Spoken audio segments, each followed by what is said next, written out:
makofi tafadhali. Jothuru ikwayonia wadu waneno bodi. Mzee Raila Amolo Odinga amepelekwa leo katika makao makuu ya Kisumu kwa maandalizi ya shughuli rasmi za mazishi yake.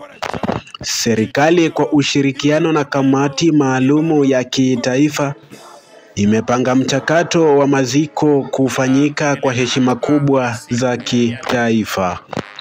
Kulingana na taarifa kutoka kwa kamati ya kitaifa ya mazishi, mwili wa Raila utapelekwa katika majimbo kadhaa kwa wananchi kutoa heshima zao za mwisho kabla ya kuwasili kwa mazishi rasmi nyumbani kwake Bondo, kaunti ya Siaya. Katika jiji la Kisumu, shughuli zimeanza mapema leo asubuhi, ambapo maelfu ya wananchi wamefurika barabarani wakiimba nyimbo za kumbukumbu, wengine wakiwa na mabango yenye maandishi Baba wa Demokrasia na Farewell Raila.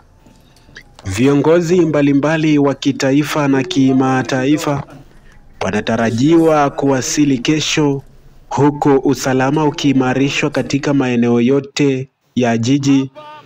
Taarifa kamili kuhusu ratiba ya maziko inatarajiwa kutolewa na msemaji wa kamati ya kitaifa kesho asubuhi.